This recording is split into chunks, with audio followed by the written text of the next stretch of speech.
दिल्ली की रानी। एक थी रानी। क्योंकि राजा की मौत एक हादसे में हो गई थी, रानी को ही राज्य संभालना पड़ रहा था। रानी का नाम था रानी रश्मिवती। रानी ईमानदार थी और प्रजा की सेवा में लगी रहती थी। एक दिन उसके दरबार में 3 नौजवान आए, रमेश, सुरेश और दिनेश।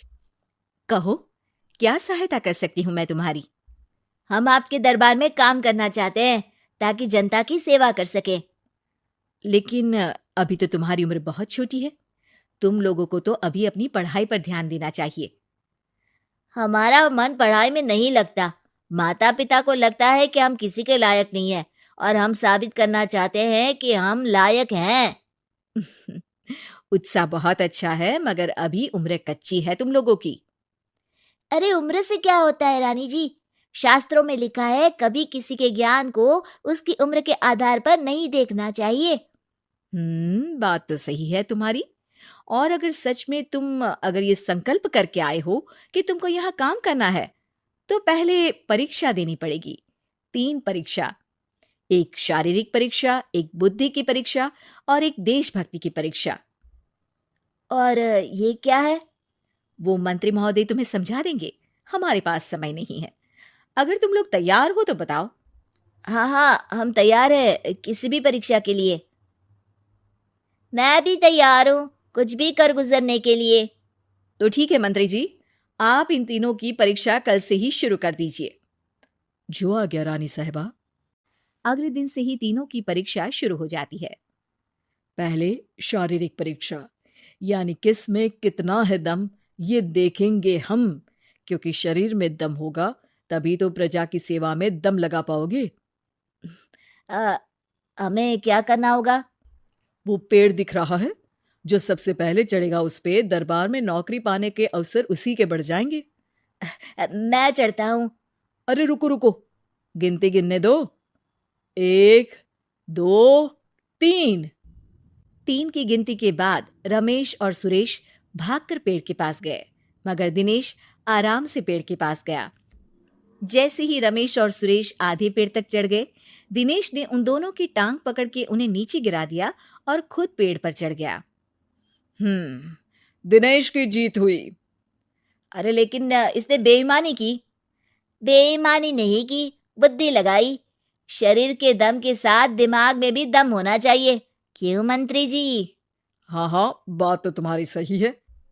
लेकिन बात अगर बुद्धि की है तो बुद्धि की असली परीक्षा हम कल लेंगे। शाम को जाकर मंत्री रानी को सब बता देते हैं।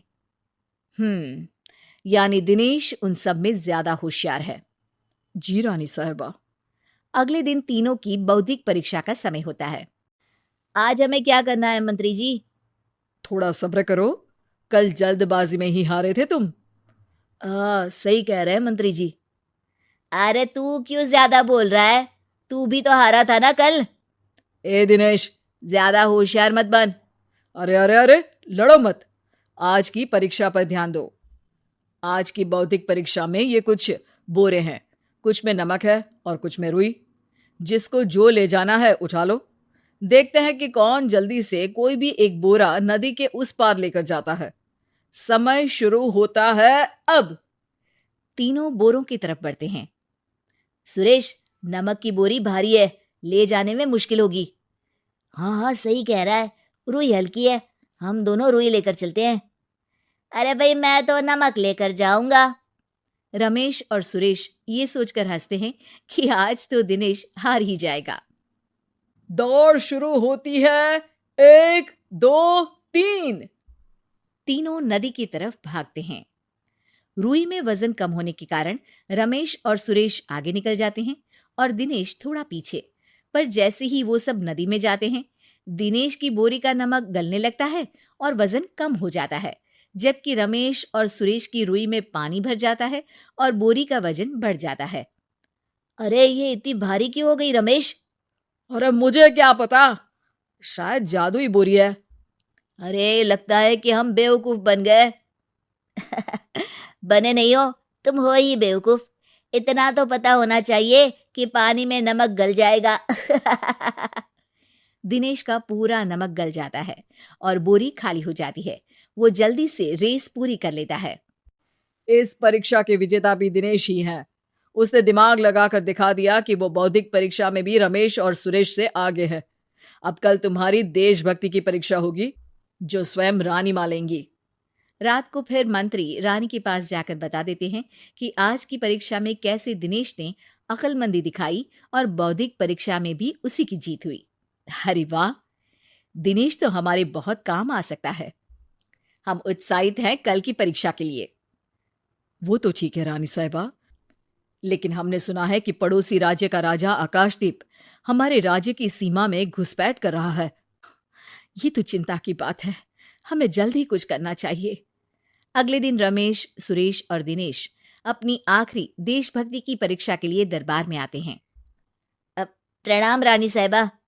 नमस्कार रानी जी। प्रणाम रानी माँ। हमने तुम्हारी परीक्षा पर गौर किया। दिनेश आगे हैं। हम तुम तीनों में से किसी दो को ही दरबार में काम दे सकते हैं। किसी एक को आज जाना होगा। तो देशभक्ति की परीक्षा के लिए तैयार हो? पूरी तरह से। मैं तीनों से एक ही सवाल करूंगी। जिसका जवाब सबसे सही लगेगा उसे तो नौकरी मिल ही जाएगी। फिर दूसरे सबसे सही जवाब देने वाले को भी काम मिलेगा। आप लोगों का समय शुरू होता है अब। ज्यादा सोचने का समय नहीं होगा। जो मन में पहली बात आए उसका जवाब दे। तो सवाल यह है कि तुम इस मिट्टी के लिए क्या कर सकते हो? मैं इस मिट्टी को साफ रखूंगा। यहाँ के लोगों के भोजन की कमी को मैं पूरी करूंगा। मैं यहाँ के लोगों को गले लगा लगा के उनको खुशी दूंगा रानी माँ, और गरीबों के लिए घर बनवाऊंगा। मैं इस मिट्टी के लिए किसी की जान भी ले सकता हूँ रानी माँ। मंत्री, दिनेश को एक तलवार दो। जी रानी जी। दिनेश, पड़ोसी राज आकाशदीप की जान तुम्हारे हाथ में है। जाओ, अपना काम पूरा करो। आज रात को तुम उस पर हमला करोगे जब वो सो रहा होगा। दिनेश वहां से चला जाता है। रानी माँ, ये आपने क्या किया? अभी किया नहीं है मंत्री जी। आप आकाशदीप को संदेशा भिजवाओ कि पड़ोसी देश का एक कातिल रात को उन पे हमला करेगा और दिनेश को पकड़वा दो। अरे, ये आप क्या कह रही हैं? और क्यों कर रही हैं आप ऐसा? राजा को लगेगा कि हमने उसकी मदद की, उसकी जान बचाकर।